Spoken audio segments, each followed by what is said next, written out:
The state of backpacking YouTube. We obviously love the space. Maybe we wish there was something else available. The backpacking niche has gotten a little bit stale. All of these different things that are just difficult to do. How can we expand the niche without leaving it? And if those things are told in the right way, it will move people. If you keep doing the same thing over and over, you're not going to grow. Nothing's original at the end of the day. What do you wish that people in the backpacking niche would do differently? Everything needs a why. He's not staking his tent out in the yard. He's setting that sucker up on his car. He is really getting there. Anybody has this potential. It's not very cinematic. You're just biased because I suck at making things cinematic. For instance, when I filmed my entire PCT hike without stabilization on by accident, and then How's it going, everybody? Welcome to Trail Tales. My name is Kyle O'Grady. I am a huge hiking nerd, and in every single episode of this podcast, I chat with other hiking nerds about their experiences on the trail. We're going to have a fantastic episode today. Luke McKay is going to be back on the show. He is an Appalachian Trail thru hiker, and he's been an editor, even a producer for my Kyle Hates Hiking content for a while now, and he actually recently started doing the editing for Trail Tales as well. He's also just a big goof, dude, and I mean that in the best way possible. I don't mean that in like a mean-spirited way. He's a fun-loving, goofy guy, and he's a podcaster's dream guest because he can talk about anything, dude. And so I'm so excited to have him back on the show.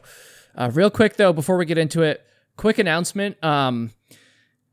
For the next few months, Trail Tales, you might have noticed in the introduction if you're a regular listener, I didn't say every week I have a guest on. I said every episode, whatever. You know what I'm saying. Basically, Trail Tales for the next few months is going to be going every other week instead of every week. It's just a matter of being able to keep up with it. I'm going to take some time off from making videos and making content over the summer so that I can go hike and do some fun stuff, which you will be hearing about.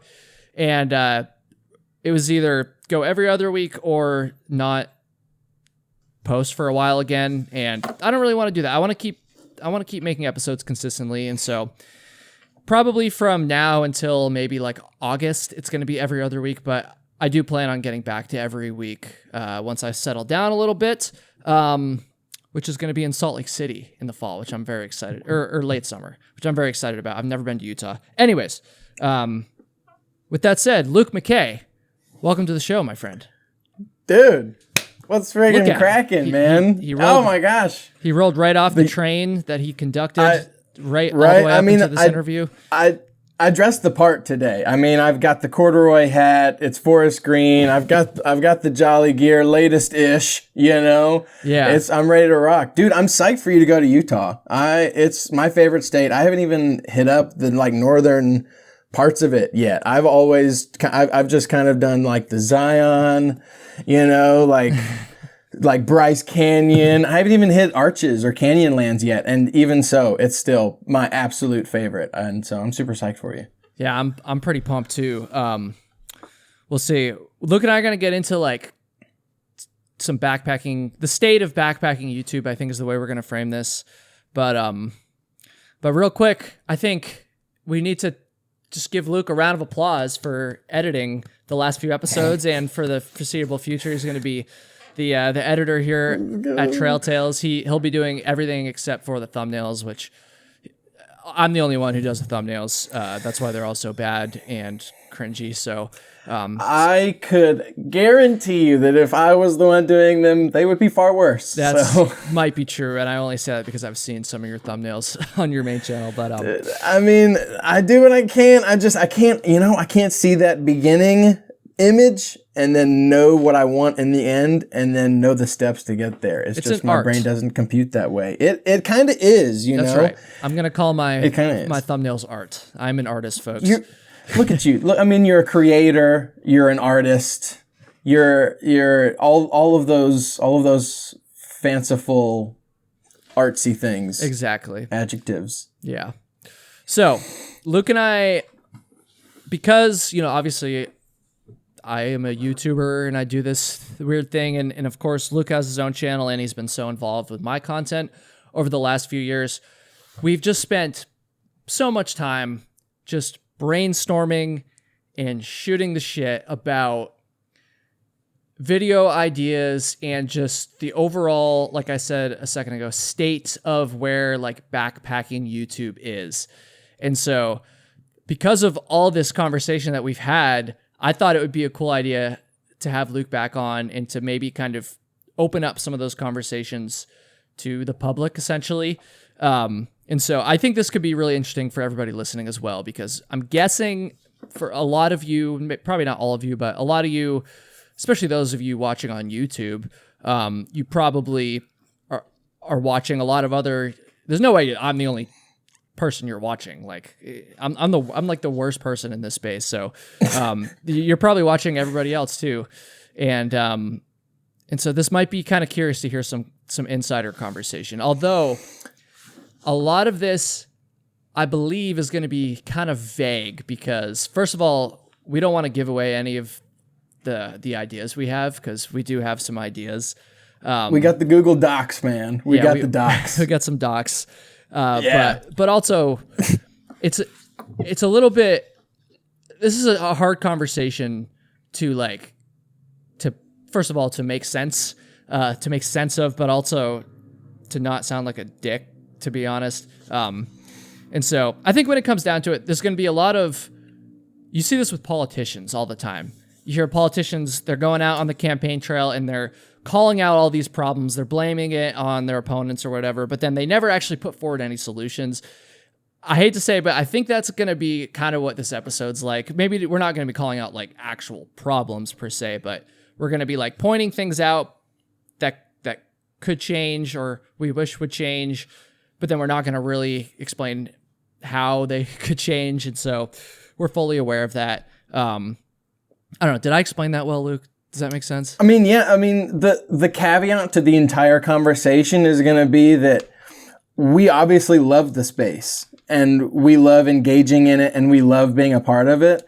But we also like to do things different and, if possible, innovate and do things in our own way, in a way that maybe could benefit the space. You know what I mean? Yeah. And so whenever we say like, oh, I feel like backpacking or hiking content was more this way, or it is too much this, we're saying it just because, like, obviously we like it because we partake in it, but maybe we wish that there was something else available and maybe we can be the ones to supply that sometime later. I think maybe the best way to kind of jump in here is just to say that, like, I feel like Luke and I both feel that the backpacking niche on YouTube has gotten a little bit stale. And again, I'm not trying to sound like a dick. That's certainly not to say that there's the people that are making videos in this space are not talented, because there's some incredibly talented people, way more talented than me, as you guys probably have realized by now. There's just so much, and if anything, maybe that even adds to this conversation, because there is so many talented people. It's like, God, I feel like there's so much potential and it's just not being reached. And also, to be clear, like, I'm not exactly doing anything different either. Well, I wasn't for a while, and then, I kind of had the thing on my main channel where I transitioned into the more mystery stuff, and that's not even really under the backpacking niche anymore, I don't really think. And so I guess in a way I did kind of do something different, but it's not really what we're talking about here, because I didn't really expand that niche. I kind of transitioned away from it, but here I go, dude. This is going to be a lot of this just like abstract rambling, trying to get my point across, but I don't even know what my point is, and I'm not trying to be insulting either, but also tell it like it is. It's going to be tough. It's going to be fun though. Like, I'm excited because I think, like, the people listening, maybe they'll agree, maybe they'll have other things to throw in, maybe they feel the same way. Yeah. Like there's it's the difference between like tens of thousands of views and millions of views. Like, it's just a difference in approach and forethought and all of these different things that are just difficult to do. They're just difficult to do. And that's why it's not being done, especially when you're carrying only 10 pounds on your back. You know what I mean? Mm-hmm. Yeah, So, I anyway. think Luke and I both wish that somebody would come up with a formula or a concept to just reach a lot more people within, but while still staying within the backpacking through hiking niche, right? Like, how can we expand that out to a broader audience without, kind of moving away from it like I did on my main channel? Like staying authentic to that culture, not abandoning it and not tarnishing it with something that may be inauthentic or something like that, but just a different approach. Yeah. And it's like, again, we don't really know what that approach is. We have some loose ideas and stuff, but nothing that's really in the works right now anyways. And so it's a tricky question. And, as a YouTuber, I've talked to a lot of other channels that I'm guessing a lot of you listening and watching are familiar with and maybe even are fans of. I've talked to a lot of these other creators, and like, we all have the same problem. And this is a problem that I really struggled with before I made the transition into the mystery stuff. It's just like, how can we, pretty much exactly what I just said. How can we expand our audience and expand the niche entirely without leaving it? And it's just like, I feel like the potential is there. I feel like something can be done. I just can't put my finger on what it is. The potential is there because people are doing incredible feats and accomplishing incredible, long-lasting goals. And if those things are told in the right way, it will move people. And that's the thing, you know? Yeah. And I guess on the flip side, though, is there like a ceiling to this stuff too? I think there is, and I guess the whole conversation we're trying to have here is how can we raise that ceiling? But I really do think that like a lot of people have run up against a ceiling. I certainly felt like I hit a ceiling before I started making the mystery videos. I was getting, maybe 20 to 30,000 views a video. That'd probably be the high range. And every now and again, one gets higher, but, it's true. You were stuck kind of in that like 20s to 40s range for a long, long, long time. And when I left for basic training, so if y'all don't know, I'm in the Air Force active duty. That's kind of why we're sometimes not doing a lot of these big projects, because it kind of takes like being in the same room and planning it out and writing things and like a team. But anyway, when I left for basic, that's only 2 months. And Kyle, I call him after I get out of basic, and he's gone all the way up. Oh, I think you were at over 200,000 at that point. Probably, I can't remember. In the span of 60 days. And I was like, oh, my Lanta. And so then I started, and so we start talking about the things that he was doing. And so there kind of is a ceiling if all you're kind of making is gear videos and tent videos, and hey, I'm walking 20 miles today and I'm going to camp at this stream. I don't know what this was for, but you get what I'm saying? Like Yeah. We've seen the formula. And so, there's got to be a way to raise that ceiling to a more wide range of people, because backpacking's freaking the tits. Yeah. And then it's like, so the obvious solution might be, well, then why don't you just experiment? Why don't you try new things? Why don't you try to push those boundaries? And the problem with that is people won't click on it. Maybe there is an idea out there that somebody will click on, because like we do think this is possible, but it's going to take a lot of experimenting, a lot of trying new things. And as a YouTuber, if people aren't clicking on your video, then you're not making money, you're not moving forward. And, if that's your full-time job, that's your livelihood, that's a scary thing. And so I'm sure a lot of folks can understand why people tend to kind of just do the same thing, especially once you're at that full-time level. And so that's something to keep in mind too. This is something I've talked to a lot of other backpacking YouTubers about. And, sometimes people get a little bit sick of making the gear videos, but they they keep doing it, because if they don't make a gear video, people they don't click, and it's kind of bread and butter, you know. Like it's kind of like an easy work week. Like let's bang out a video, and, you know. Yeah, I'd be curious to hear your thoughts on this, Luke. I just kind of thought of this while I'm talking about this problem that full-time YouTubers have. I almost feel like a smaller, unestablished YouTuber, a new YouTuber maybe, who, doesn't have an established audience yet, I almost feel like they maybe have more of an opportunity here in terms of like doing what we're talking about and trying to create a concept or a channel or an idea or whatever that appeals to people beyond just those that are like hardcore backpacking nerds and stuff, because they don't have as much to lose, right? Like when I first started my channel, I was experimenting with all kinds of shit, you know, and, you know, I was always trying new things or whatever, and a lot of it definitely did not work. But I just feel like those smaller channels, they don't have as much to lose. And so maybe there's a bigger opportunity for them in terms of this stuff. I don't know. What do you think about that?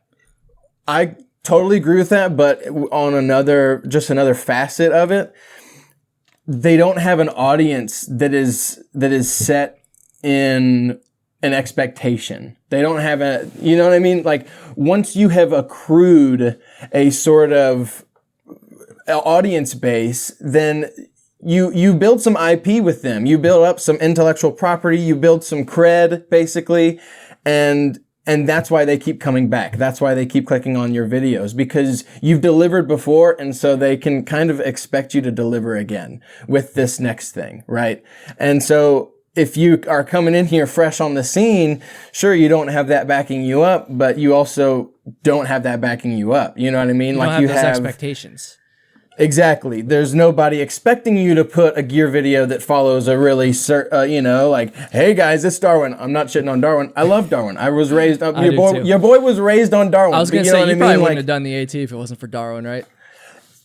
Probably true. I surely wouldn't have an Enlightened Equipment sleeping bag, a quilt, you know, and all that stuff. But I love Darwin. You know, nothing against him, but like that kind of thing. Yeah. So you come to expect something from this creator, and so whenever somebody gives you something else and it's not responding super well, well, then that's your paycheck. You know what I mean? Like that's a week's or a month's worth of work, you know, and that's an investment, you know, and you have to kind of make sure you get return on your investment, because that's sort of what you're doing when you feed that beast. Yeah, it's and this is a problem that I think lots of other niches, or even just lots of other creative outlets experience, that musicians experience this as well. I guess that's what I'm trying to say. Like different types of creative, you know, mediums, right? Or people that do these creative mediums. It's like musicians. It's the classic thing where like a band for the next album, they try to do something a little bit different, and their audience hates it. And then they're like, fuck, well, we don't want to just re-record a new version of the last album, you know, that sounds exactly the same. But then also, if you just keep doing the same thing over and over, you're not gonna grow as much either. You might retain that like solid base, but you're not gonna be able to reach that next level. So it's I feel like, speaking of Darwin, I feel like he'd be a perfect person for this conversation. Actually, he loves these philosophical conversations. Absolutely. That would be super fun. Darwin, if you're listening, freaking call me out. But he's not. I know he's not. But also just going back with like the musicians trying to release a new sort of style of thing and it not performing super well. It could also just be that like, hey, this was your first shot at this new thing and maybe you sucked at it, you know, like, and that's okay. It's okay to like try something and suck at it. And you just have to improve, you know, you just have to do better. And it's sort of a learning experience, especially when you don't have formal training in that sort of field, you know? So yeah, I feel it's like, what can be done? Like I said, we have a couple like vague ideas that we're not going to share because we don't want to give away, but not that they're like $1 million ideas by any stretch of the imagination. No. Have you seen Outdoor Boys, that YouTube channel? Shoot, I do think I watched like he's from Alaska. I do think, and he's got a group of friends, and did they do a road trip or something? No, he has his family in the videos sometimes. Okay. Give him a Google real quick, see if you recognize him. Luke Nichols is his name, I believe, but he's got a massive channel. But he's not just he does backpack in a lot of his videos, but he's not just backpacking. He'll do like fishing or hunting. I mean, it's called Outdoor Boy, so he does all sorts of different outdoor stuff. Well, what do you like about these videos? I feel like he's... Oh my gosh, 9 million subscribers, yeah, dude, bro. His videos go hard, and they're good too. Like I've watched a lot of them. I've seen this guy. Yeah. I've seen this guy. He puts up wicked long videos. Sometimes they're only like 20 minutes. Sometimes they're like hour plus. Yeah. Sometimes they're so long, and I just can't stomach it. I love him, and I'm sure a lot of people watching and listening have seen his videos. Like this guy, he's a rock star. Yeah. Yeah, I mean, I do like him. Sometimes stuff's just long. Yeah, I mean, if you don't like the long videos, and you don't like the long videos, but he does backpack quite a bit, but he's like I said earlier, he's not just backpacking, but I guess, so this isn't exactly applicable to what we're talking about, but it is kind of related because he can make a video where he's backpacking and he can get 1 million+ views. And so clearly he's doing something right, and his videos are very simple. There's no flashy editing. He doesn't even have music a lot. I mean, sometimes, but not very often. It's just very simple. And I guess I think a lot of people just like his personality. I think that's kind of what I was about to. And so that was what I was gonna get at. And I think that with a lot of backpacking channels, particularly the gear channels, the more gear focused channels, and this is nothing against the personalities of the that are behind these channels, obviously, but I think a lot of people are watching these channels because they want to learn, and honestly, I think it could be said for this podcast as well. A lot of people are watching these videos because they want to learn. They want to learn about gear. They want to learn about tips for hiking. And they might like the personality, and that might bring them back a little bit more often, but that's not the primary driving factor behind the people that watch the videos versus someone like Luke Nichols. I think that is the primary reason why. So he could basically put anything up that's vaguely outdoor related on his channel. Like he posted a video a few weeks ago where he was just on a family vacation in Hawaii pretty much, and they barbecued a pig at one point, and that was the outdoor aspect, and people loved it. So, or he can go out and backpack for 5 days in Alaska by himself and forage for his food and do all this crazy shit, and it all works on his channel. So I don't know, I'm going off here, but does any of that resonate with you, I guess? No, I mean, it does. And you were like, his stuff's not really applicable. I think at the end of the day, I think nothing's original at the end of the day, and you may or may not agree with that. We're all just kind of looking and observing at other people's art or work or whatever noun you want to use, and saying, ooh, I like that. And then going, maybe I want to do something like that. Maybe I want to produce something too and make something too. But I'm my own person. And if you're a decent individual, then hopefully you will make it into your own thing and you will put your own spin on it. And, but in a way that is still satisfying to you. But all that to say, like, we can look at people who are doing vastly different things, like you were talking about the niche people earlier. Like, the niche people can just look at the really big people and look at them and go, what the heck are they doing right? And what are they doing that I'm really enjoying and that clearly all of these other millions of people are enjoying? Like, what's the formula that they're following? What are the tenets? What are the foundations of that? What does their behind the scenes look like? Yeah. And so how can you draw elements from that and put it in a niche that makes it perform better and expands the niche so that people will get exposed to it? Yeah. What do you wish that people in the backpacking niche would do differently right now, Luke?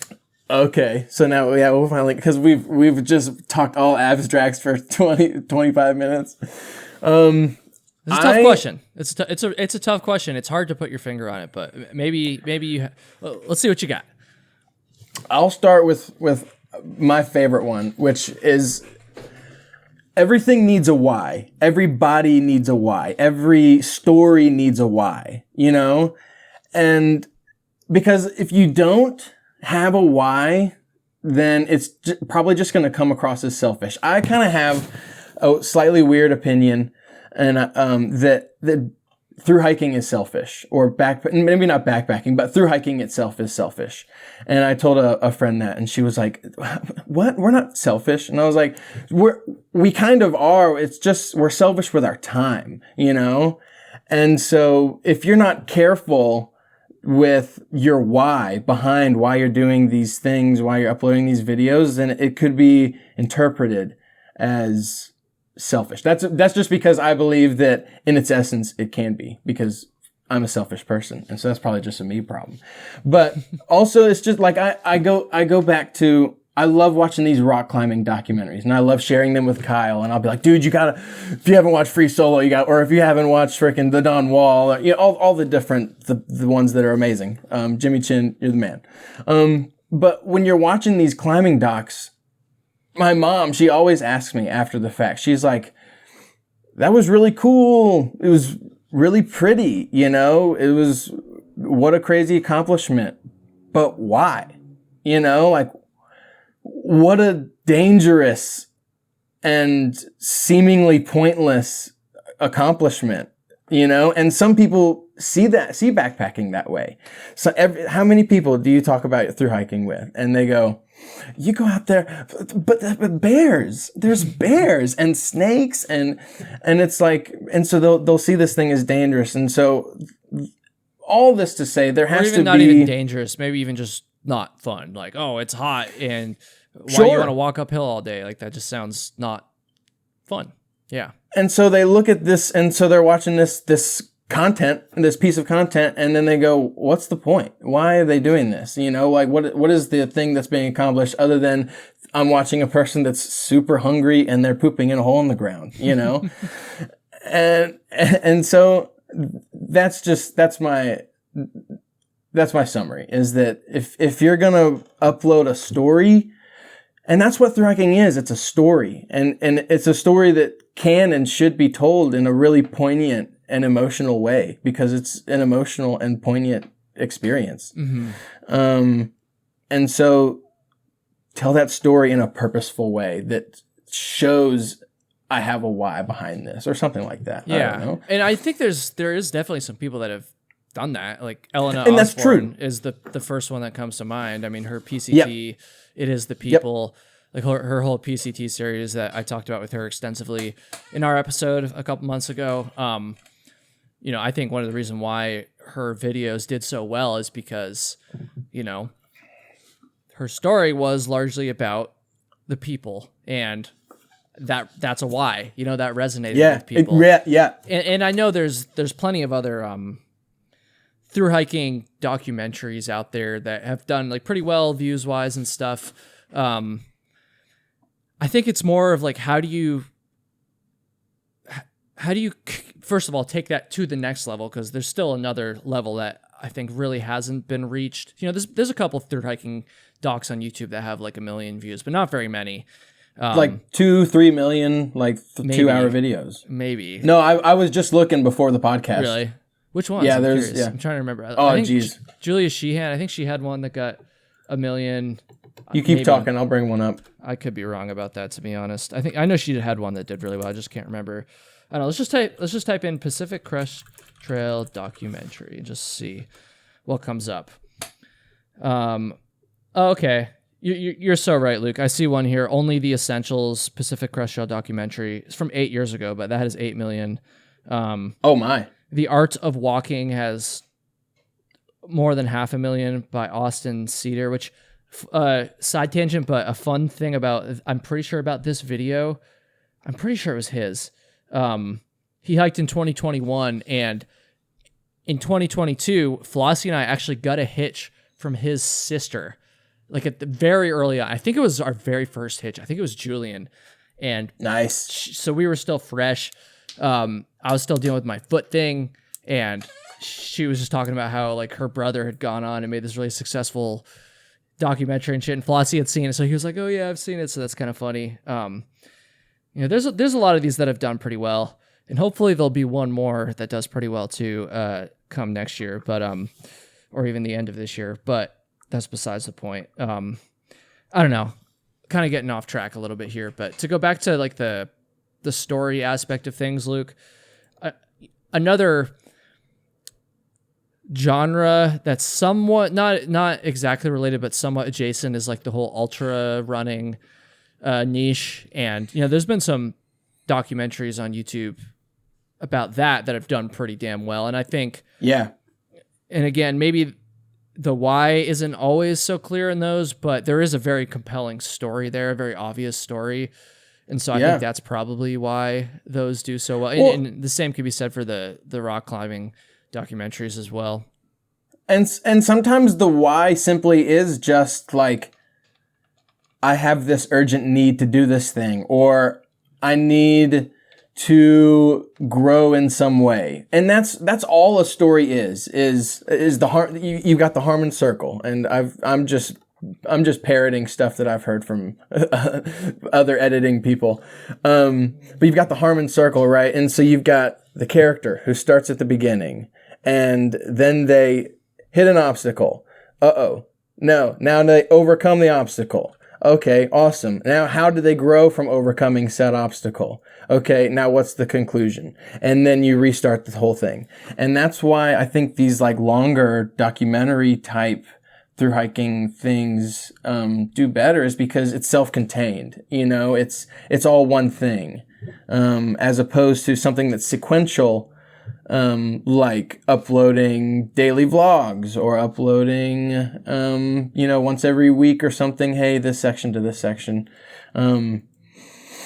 It's hard to break those obstacles down, because to be honest, the obstacles are still there, but they're not very grand. You know what I mean? Like the big obstacle today was like, I climbed 30,000 feet in elevation, but when you jam it all together, now the obstacle is 3,000 miles, Mm-hmm.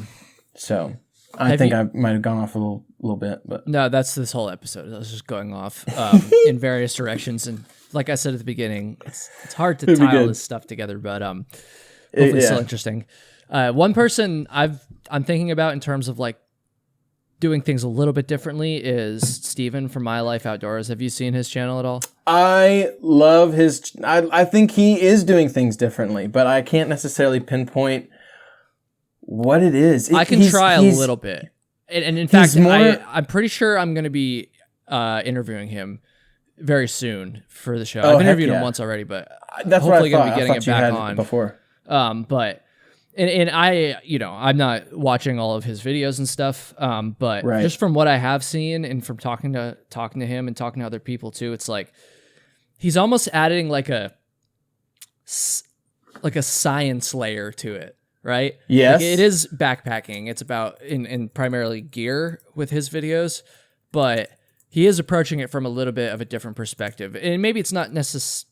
Maybe it is a story. I really should probably watch more videos before I speak to it too much, but it is definitely different what he's doing. I mean, even just looking at his thumbnails, you can tell that like his concept. Like, I think the last one I watched, this was a few months ago, more than a few months ago actually, 7 months ago to be exact. But he did this video where he wanted to test a sleeping bag temperature rating, and so he bought a deep freezer, and then he slept in the freezer with the sleeping bag.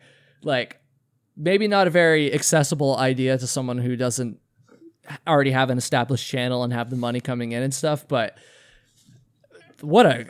unfortunately this video didn't even do that well, which is a bummer because it's such a funny idea, or didn't do well for his standards anyways. Only 45,000 views versus the one before that got 600,000. But that's what I'm talking about. Just like, what a concept, You're right. I my favorite one from him was he was talking about quiet, I saw that one too. Yeah, noise outside. Noise pollution. I thought that one was really good. My perspective on him is that he conveys information so concisely and interestingly and thoughtfully. Yeah. But here's the thing. I totally agree with you on that. I mean, he's a great on-camera talent. He's great at conveying information like you just said there. He's entertaining, he's fun to watch. But I don't think that's necessarily what's lacking in this niche. Like I said, there's tons of talented people that can do that. Yeah. And so I think there's got to be something more than that in order to like really hit that next level that we're talking about here, you know? Yeah. Not to just totally shut you down there, but Oh no. Do you have a little thing from your set of tips and things? Do you have a little list too? I don't have shit, Luke. I'm telling you. You don't have I don't have shit. Heck yeah.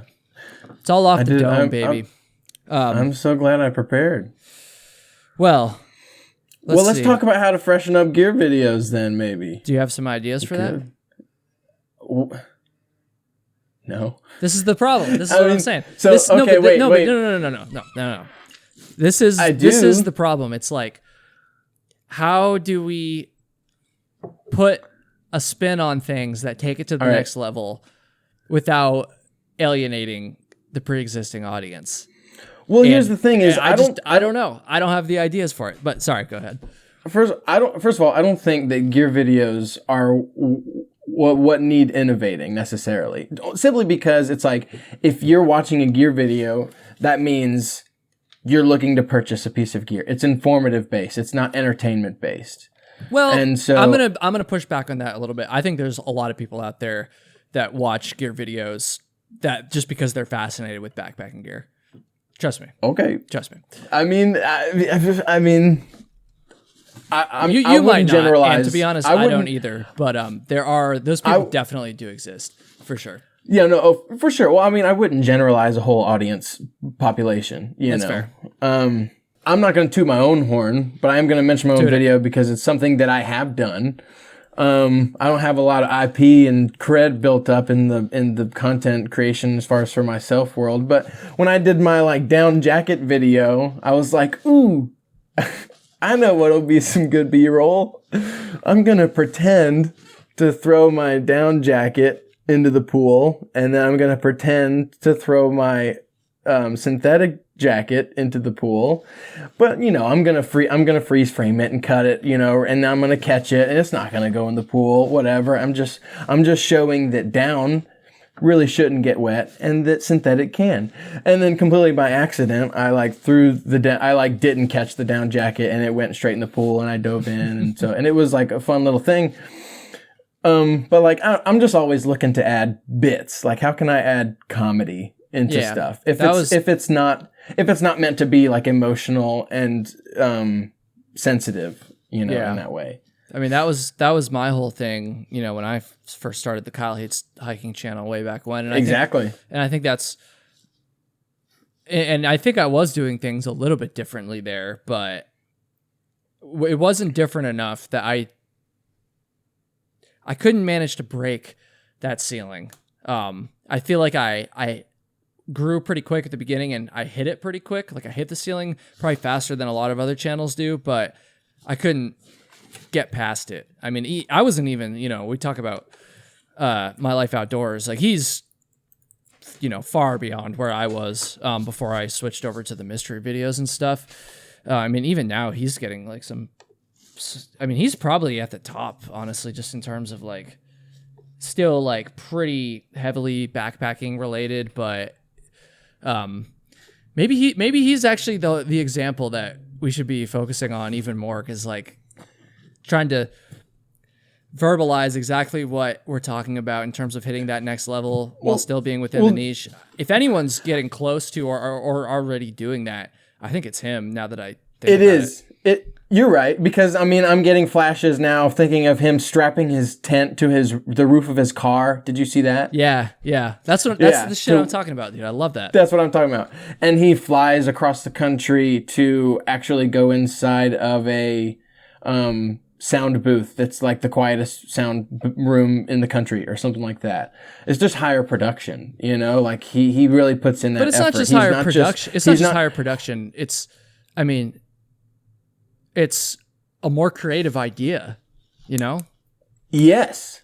Well, yeah, I mean, it is higher it's both of those things. But, it's both of those things. Yeah. I mean, I'm saying he's not throwing his tent. He's not staking his tent out in the yard or setting up his camp chair in the yard and getting some good shots. He's setting that sucker up on his car and driving down the highway. And it's like, all right, like he's putting in the work for real. And like, because I see that he's putting in the work more than all these other people, I'm going to listen. Yeah. And again, that's not to say that the other channels are doing anything wrong. I mean, this whole channel we're on right now is just me talking, sitting at my desk. So, there's nothing wrong with that either. But when it comes to like reaching that next level, I'm surprised we hadn't talked about him before very much, to be honest, because I really do feel like it's actually quite clear to me now. Well, maybe there's somebody else I'm missing too, but it seems like he is really getting there. And another person too, going back to something we talked about a little bit ago, more about the personality of the YouTube channel. Again, like I've met a lot of these YouTubers that we're talking about here. Like they all have great personalities. Like I really do like them all. But one person in particular that I think has a lot of her audience watching her, maybe not necessarily just because of the backpacking stuff, but also because of her personality, is Miranda Goes Outside. Like I think she's a very like relatable and entertaining character in terms of, you know, her videos at least. And I've met her in person, so I can say that she's the exact same way off camera as well. I think a lot of her audience is watching for her, not necessarily for the backpacking stuff. And so I'm really interested in her channel and really excited for her and curious about like where things go for her. Cause I think that she has a lot of potential to reach that next level. But I think any channel does. It's not just her, not just Steven, like, or My Life Outdoors. That is, I think anybody has this potential. And so if you're a new channel, if you're a small channel, or if you're any channel, like try something new, like go into your channel, not just like trying to copy or to replicate, like go in trying to do something different, I guess I would say. Okay, well, I'm going to go over another one. I think, and you may disagree with this one. I think you may have mentioned that you do kind of disagree with it. Okay. But it also comes with caveats. As far as backpacking goes, I think it's not very cinematic. Sometimes. Not all the time. Most of the time. And that is not necessarily, I'm not saying this for just the best stuff, because obviously the best stuff is probably going to be kind of cinematic sometimes. I don't know. Like Dan Becker, he's probably got some nice cameras. I don't know. You know? You're just biased because I suck at making things cinematic when I film. Like for instance, when I filmed my entire PCT hike without the stabilization on my lens by accident. And then we realized afterwards. I don't know if we talked about this before. We realized on the Washita Trail, we were like, you were so pissed, I was filming a little thing for him, and then I was like, dude, your stabilization isn't on. He was like, yeah, it is. And then I showed him the setting, and I was like, look, you gotta go right here, and you click this. See how it says disabled? You gotta click enabled or enhanced, one of those two. But disabled means you ain't got nothing. And so, and then he's like, oh, shoot. After Luke had done an entire through hike's worth of editing for me and probably had to stabilize a lot of my footage after I sent it to him. Well, and it's not only that, but it's like sometimes static shots and still shots are just like, I just like them better. They're just better. And I'm probably parroting Casey Neistat right now because he says the same thing. Like he's like stills, if you can do still, like do it still. But if you're holding it, you know, like, I don't know, sometimes those DSLR, especially when you're hiking, but. Yeah. Sorry. I kind of got you off topic there. Sorry. Yeah. What were we?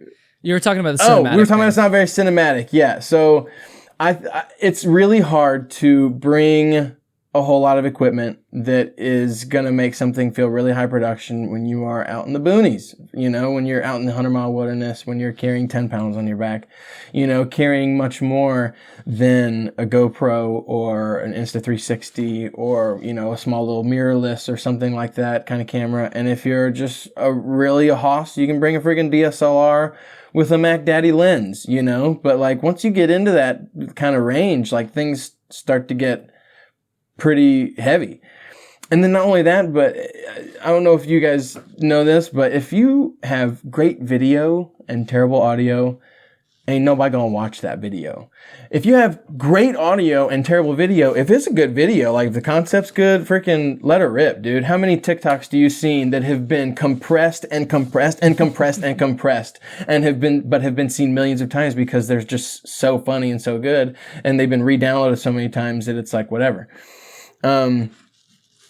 And so it's hard to take enough audio equipment to get good audio all the time. Like if you're taking a walk-in shot, you probably want to have a lav. If you're doing like a little close-up or in your tent, you kind of maybe want to have a shotgun. If you're doing interviews, which like adds to story and like elevates, like, because people are super important and people love people, right? And if you're doing that, like that's more equipment. And then if you want a tripod or something, so you can get those really super tasty static shots, then like, I don't know, like if you want to get a carbon fiber one from, Peak Design, it's going to cost you like $600 for a little tripod, you know what I mean? But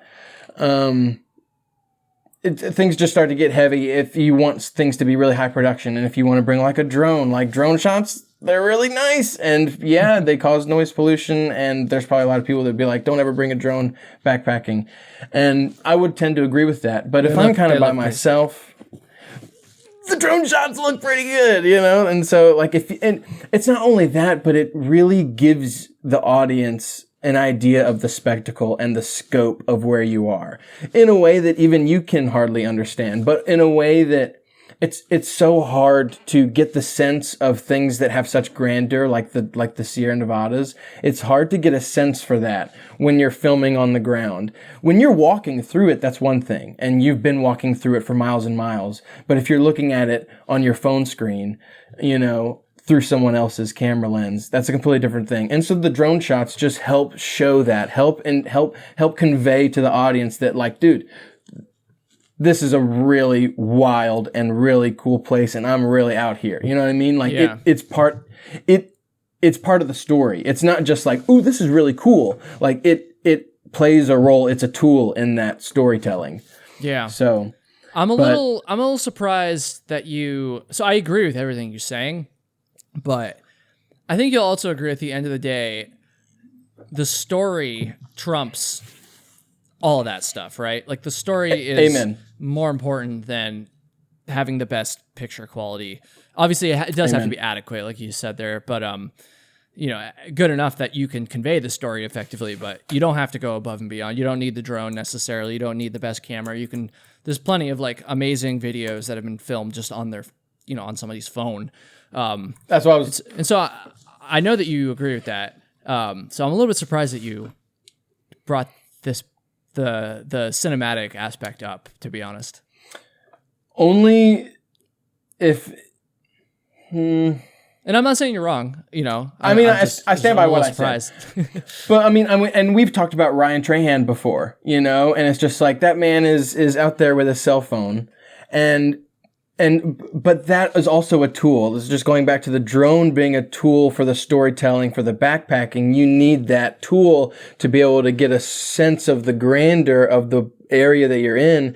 Similarly, and we've talked about this with Ryan Trahan and the phone, yeah, it's a lower picture quality, but it's still a tool in that he's using that phone for shots that are intimate and shots that are, you wouldn't want to have a big ass DSLR taking that kind of shot.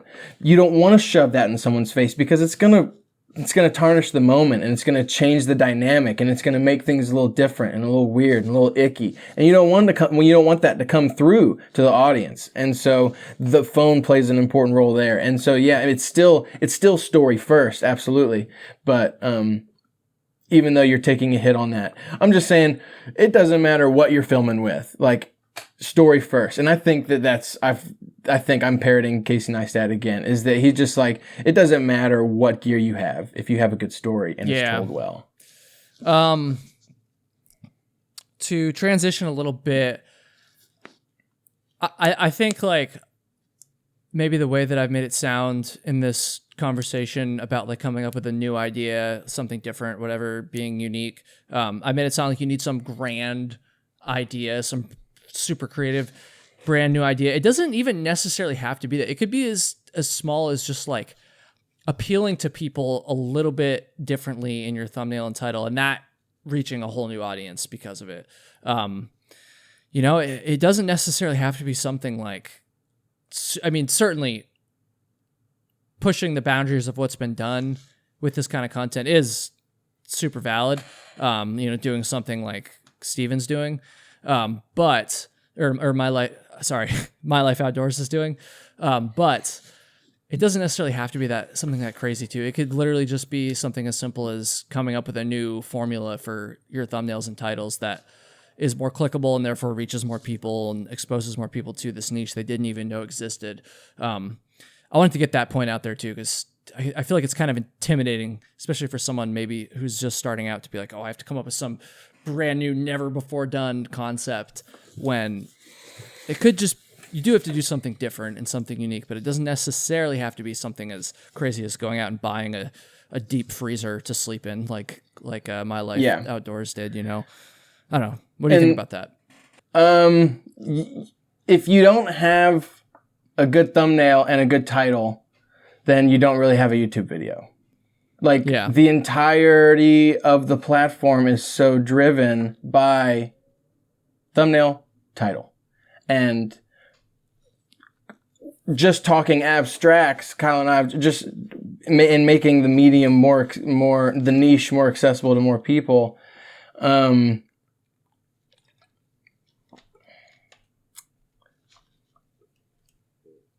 YouTube is very spectacle-y and very, what are some other words for it? I think that describes it pretty well. Like you see a Ryan Trahan thumbnail or whatever, you're like, it is kind of a spectacle. Or like Yes Theory, something like Mr. Beast, I guess is the classic example. Yeah. It's a spectacle. And I mean, it is. And I mean, we can talk about just the whole like beastification of YouTube. It has created this like everything kind of needs to be a spectacle in some way. And it doesn't, and Ryan Trahan does such a good job of kind of turning that on its head a little bit. Like maybe it's not, I mean, of course, Mr. Beast's video is going to cost like $10 million and Ryan Trahan's is going to cost much less. But he just does it in a different way, in a different approach that's like, yeah, it's still a spectacle, but it's not, because of how intimate it is. And it just depends also on the video that you're watching and all that kind of stuff. Course. He makes a wide range of things. But yes, YouTube in its essence nowadays is you need a spectacle if people are going to click on it, because that is what informs your title and your thumbnail. Yeah. But that could change too, because before this beastification of YouTube, it wasn't like that, and there's no way it's going to be like that forever. So, that's not. Well, it's not necessarily going to always be the case. And clickbait has changed throughout the years. Like think back to David Dobrik clickbait days versus clickbait today. Clickbait today doesn't really exist as nearly in the same way that it did then, if that makes sense. Like David Dobrik's titles are all caps, the most like insane, like contorted face, like big expressions, right? And then like all caps thumbnails with like oh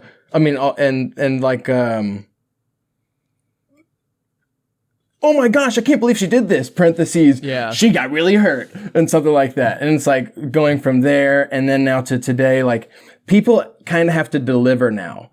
Like, we've probably both listened to Jimmy talk on like Colin and Samir say things about like whenever he does his thumbnails now, he doesn't do the big expressions anymore because they realize, oh shoot, like that's super. I realized this, back when Kyle Hitchhiking was in its infancy, I had a couple videos do really well with like these red flashy thumbnails.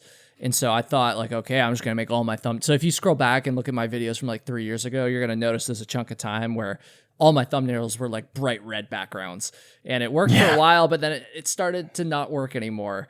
And eventually I had to be like, okay, that used to work, but it doesn't work anymore. It's always changing. Right. But going back to the spectacle thing, I almost wonder if... Let me tail thought on that really quick. Oh yeah, go ahead. Sorry. With the thumbnails is not only with the changing in the expressions over time, but also immediate delivery of what the thumbnail is showing you or describing you, because now there's autoplay. So if you're scrolling through on your YouTube homepage or whatever, and a video you're kind of hovering on, the thumbnail goes away and then it goes straight into autoplay. And so you kind of want to deliver on that sooner rather than later, because if that video just automatically starts playing and people see that like, oh man, this is not delivering on the thumbnail and title that I was seeing, you know? So you kind of have to deliver immediately and go right, you know? So it's changing that way too. But anyway, going back to spectacles. Yeah. No, I haven't really thought about that too much, like the delivery aspect of it. And people listening are probably like, yeah, no shit, Kyle. We can see it. You clickbait, son of a No. Going back to the spectacle thing. On one hand, you know, again, we've had conversations. On one hand, we've had conversations and like brainstormed ideas to kind of bring that into the backpacking outdoor niche. But at the same time, right now I'm thinking about Outdoor Boys again. And like his thumbnails and titles are super simple. They're just 3 days stranded in the mountain.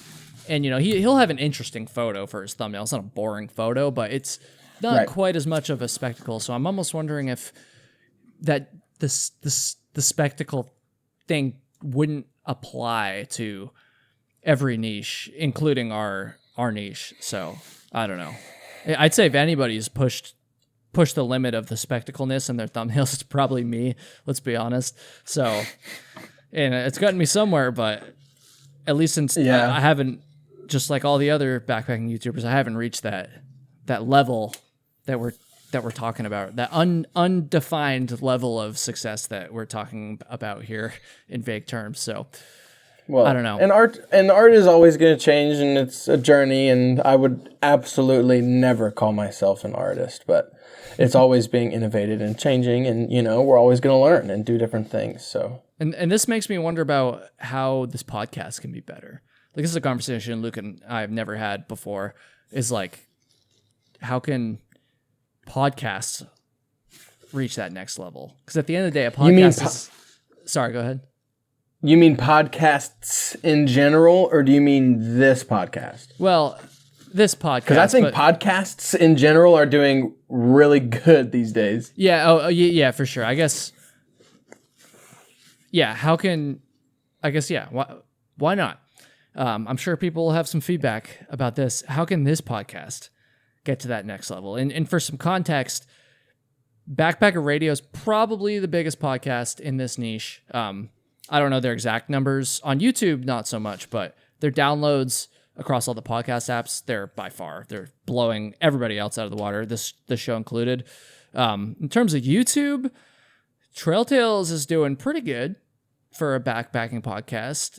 I think so. Maybe there's one out there that's doing better views right now, but I don't really think so. And that's not me saying that this is the biggest. It's not the biggest backpacking podcast, but I think we're doing pretty good on YouTube. But again, there's got to be another level. Like what can be done to make this show even better? And so leave some comments if you guys have feedback on that. And then I'm just trying to think, like, the only ideas I've had for this channel is to like maybe to go actually on trail and like do some episodes from the trail. Which visually for YouTube, that would be better. But then for audio, it's like, is it going to make that much of a difference if you can't see the people? Because it is a podcast. It's not just a YouTube channel. So that is a little bit different, you know? Yeah. But I don't know. I think that would be worth it. Because I think it's interesting. So. I mean, yeah, if anything, maybe it'll just it doesn't have to be every time. Yeah. If anything, maybe it'll just bring some more interesting or some different conversation out if you're in a different environment than like sitting in your home on your computer, that's something worth exploring, I think. And in person is always more, right. In person is always going to be more fun. You just get that really good, immediate social feedback and all that good stuff. Yeah, that's what I'm trying to do. I had a little stint a couple months ago where I posted a few in-person episodes, and then when I go, the big reason why, for everybody listening and watching, I'm going to AT Trail Days is because I'm going to be recording episodes there. Like I said, that's when I'm hopefully going to get Steven on, or I keep calling him Steven. That's when I'm going to get My Life Outdoors on, and some other people. And so, by the way, if you yourself are a YouTuber or even just somebody with an interesting story in this space and you're going to trail days, I can't make any promises.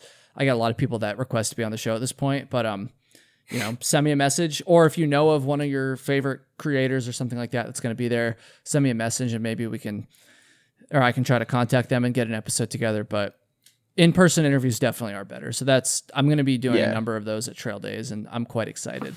Over the summer too, I'm actually going to be up in Maine for a little bit before I head out west. And so I'll be traveling around New England and hopefully going to get some people that live up there on the show, like Matt Lyons. Have you seen his stuff on TikTok? You've seen him. You'll recognize him. I'm not on TikTok. He's getting a shit ton of views. You've seen him on Instagram. You've seen him. He does like I'm sure the parodies where it's like every person who owns a Subaru or something like that, and he'll be like, "Hey, what's up? My name's Forrester," or something like that. But he's also a backpacker and a thru hiker. He did the PCT. Anyways, he's really cool. I'm hopefully gonna get him on. We've been chatting, but nice. And some other people. Sorry, dude, I'm just going off. We're talking about how to make the show better. That's we are. An idea. I mean, that's what we're doing. I think it will be awesome. I think those episodes will be super fun, especially if you can get multiple camera angles, dude.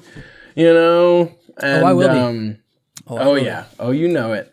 And I think that's and I think the idea of doing it in interesting places is really fun. Who is that guy that I sent you a video of his the other day, Bo something, who just like Bo Miles. But anyway, Bo Miles. He just uploads the most authentic and delightful stuff, I feel like. But he did like the most difficult podcast or something, and the video did really well. Oh, I'll have to check it out. It was just like insanely inconvenient. Like he just inconvenienced himself so badly. It was outside. It was like on the road. Anyway, that's funny. So I'll have to check but I think out. like, dude, like sitting at the top of some awesome peak somewhere, sitting at, some awesome campsite, some awesome, little sunset, a little podcast, rainstorms coming in. Hey, we gotta stop early. Wow, I don't know. Could be fun. One thing that I've thought about is how to make a video of an actual hike work as both a video of the actual hike on YouTube and as a podcast, audio only. Because like now that the Kyle Hates Hiking channel has gone in this mystery direction, I don't really anticipate posting, my videos of my hikes on that channel anymore. But I still want to make those videos, and I think there is still some people that want to see them too. And so I'm like, okay, well, I can post them on this channel. This is my more hiking nerdy outlet. And so yeah.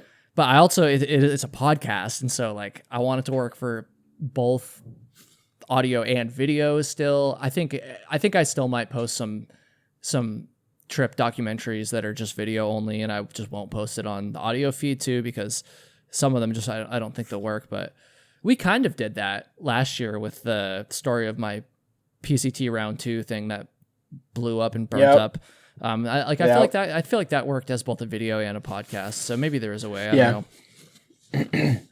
I think there's definitely could be some value in that. I mean, and ways to get creative as well. I mean, geez, how many random thoughts do we have throughout the day as we're walking? Like if you could like somehow you could do lav on a couple of people and just like throughout the hike you could do a podcast, especially if it's like not too hairy. I don't know, but then it may incur some serious editing out the like heavy heaving if you're hiking uphill or something. But I think that could be fun. No, just kidding. Yeah. No, I think there's But something there too. I think there could be something there, or just like the random thoughts we have, and and I'm sure you do too. Just have the best conversations while I'm backpacking, practice different languages, and have amazing heart-to-hearts, and just like everything is so raw and real. And so because what you're doing is so raw and real, and so I think that like maybe there is something right there for doing podcasts while you're backpacking or through hiking or whatever. Yeah. So I don't know, but it would also be tough because it's a demanding activity. Right, but I think there's a way that you could do it. Everybody, if you're listening and you have any feedback, send me a message or an email, or if you're watching on YouTube, then leave a comment about this stuff. Like, what do you guys think? If you have any fresh ideas, I can steal. I'm all ears. Luke, this was an interesting one, dude. Thank you for doing this. It was, I always like seeing other creators pull back the curtain on things. I know we love that because we're just in that realm, but hopefully other people kind of enjoyed listening to us pull back the curtain and see kind of how our minds work and what the kind of things we talk about are and all that good stuff. But yeah, definitely. But I had a great time. I always love hanging out with you. Yeah, dude. We'll be back soon. Hopefully we got some miles in together this summer a little bit too. More on that later, maybe. Anyways, so speaking of trail days, if you're going to be at trail days, if you're watching and listening, let me know in the comments, send me a message, send me an email, send me a note in a bottle, whatever you're going to do. Let me know if you're going to go. I know a lot of you already have. I appreciate that. Because I'm going to try to do like a informal listener meetup. It's not going to be like I don't want to get your hopes up, but I am going to try to do something, whether it's just maybe we'll just meet at a bar or something. Or meet at a tent or something. I don't know. But let me know. And guys, 5-star reviews. I love reading your 5-star reviews. I hate reading your 1-star reviews, so don't leave those. Leave a 5-star review. This show, it might not be the biggest backpacking podcast as we established, but we do have a solid, dedicated group of listeners that I'm so grateful for. And if you want to help grow that fan base, or if you just want to give back, the 5-star reviews are awesome on Apple and everything. So if you're going to leave a 1-star review, just instead leave a seething comment on the YouTube channel. Yeah, that's fine. That's good engagement. We love engagement. Yeah, that's fine. Any engagement is good engagement. That's going to do it, everybody. Thank you very much. And Luke, thank you again. And we'll see you in 2 weeks. 2 weeks. Shoot ya.